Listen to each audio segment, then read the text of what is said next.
BJP government's main focus is to be in power and its modus operandi is buy, bend, punish model. As the Aam Aadmi Party leaders can neither be bought nor be bent, it unleashes the full fury of the centre's investigative agencies to tarnish their image and make as many of them languish in jail to keep them both away from governance work and election campaign. If it's in any other country, Sachendra Jain, the health minister in Aam Aadmi Party Delhi government, would have received Padma Shri for his outstanding contribution in developing Delhi by establishing Mohalla clinics, improving hospital health infrastructure and bringing phenomenal progress in several PWD projects. But Modi government has got ED summoned him in a fake case almost 8 times and found no evidence so far.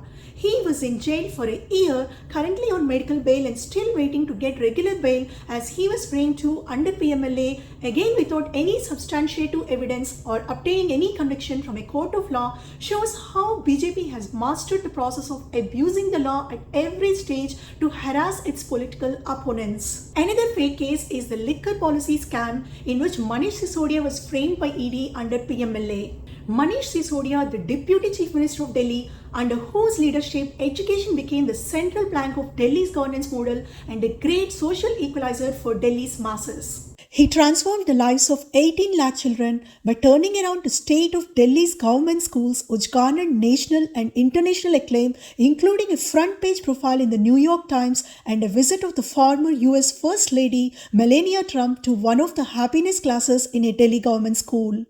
A whopping quarter of Delhi budget, 25%, is allotted to education, which translated into building 20,000 swanky new smart classrooms and equipping schools with world-class infrastructure like libraries, gyms, sports facilities, advanced science laboratories, sending principals to Finland, Singapore, UK, IIMs for training, imparting special programs like Mission Bunyad to bridge gap from students falling behind, banning private schools from increasing fees, business blasters that impart entrepreneurship mindset in students from early on, establishing 40 schools of specialized excellence to uplift students' talent to world class. In short, the tent wale Sarkari schools are transformed to talent wale Sarkari schools.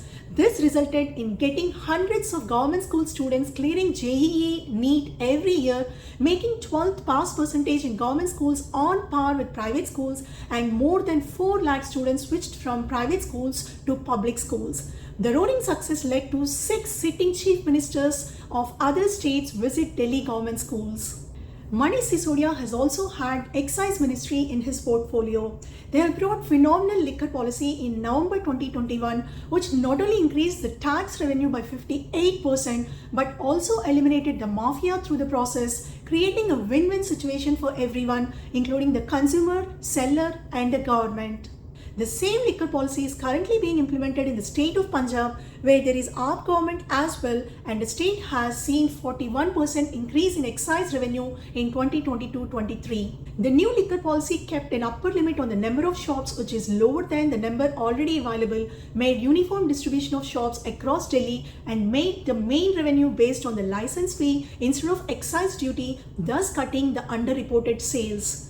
Delhi's new excise policy was drafted after the public consultation, cleared by the cabinet, vetted twice and approved by the Delhi's LG before it was notified. BJP used to get 3,500 crore commission on illegal liquor sale through the old policy, and this money got stopped ever since the new liquor policy through the Aam Aadmi Party government came into effect, and BJP is rattled by it. Through LG interference, BJP made implementing some aspects of liquor policy impossible.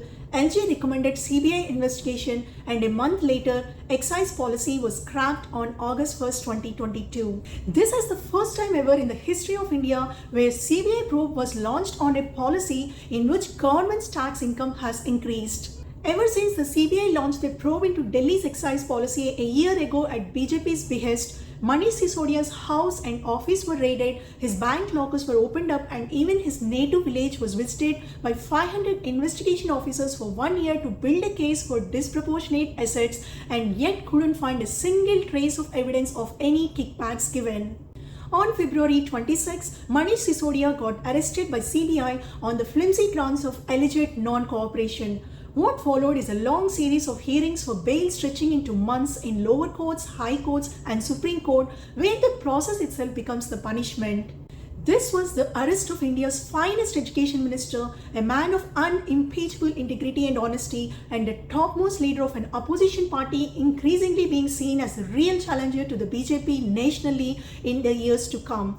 The persecution of this national hero, Manish Sisodia, is one of the most tragic events in the recent times. Several state chief ministers and other prominent opposition leaders condemned Manish Chi's arrest all across the nation.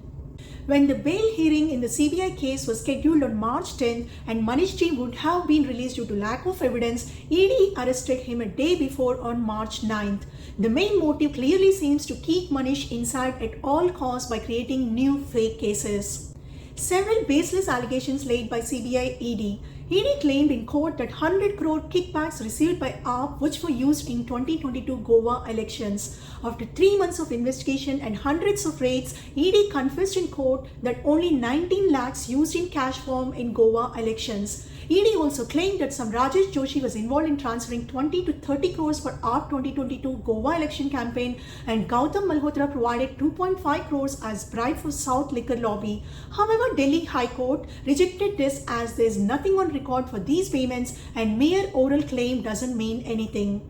ED also claimed that Sisodia destroyed 14 mobile phones allegedly to destroy evidence. The truth is, 5 of these phones are already under ED custody and all remaining phones are functioning. Explosive news is that ED caught fabricating evidence. At least 5 key witnesses retracted, informed in front of the court that they had been coerced, tortured into giving false testimony. During the October 4th hearing, Supreme Court wrapped ED while hearing and said their case will fall flat within 2 minutes during cross-examination. Supreme Court also noted that there is no money trail and questioned ED how they booked Manish Sisodia under PMLA. The entire excise scam allegation is based on hearsay. While the High Court rejected bail plea of Manish Sisodia after several postponements, the case is sub judice with Supreme Court with again several postponements of the hearing, with the latest date set to October 12th. In another shocking development, ED caught fabricated evidence and then made Sanjay Singh, AAP Rajya Sabha MP, accused in the same liquor case within a span of 24 hours and got him raided and arrested on October 4th. If any of these AAP leaders chooses to join in BJP, they will be out of jail the very next day, and yet the Aam Aadmi Party leaders are committed to their honest ideology and are always focused on bringing solutions to the issues every Aam Aadmi is facing in their daily lives. In India, almost all mainstream media known as Govt media is severely compromised.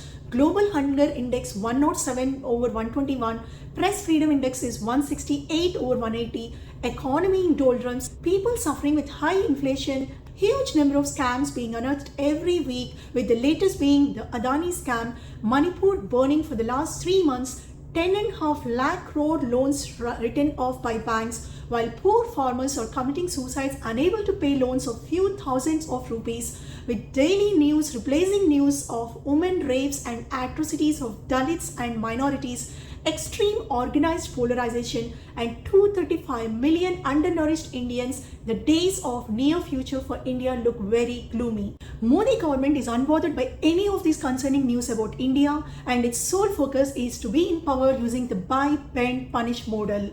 The only solution is to bring down the BJP Modi government and to restore the normal functioning of democracy in India.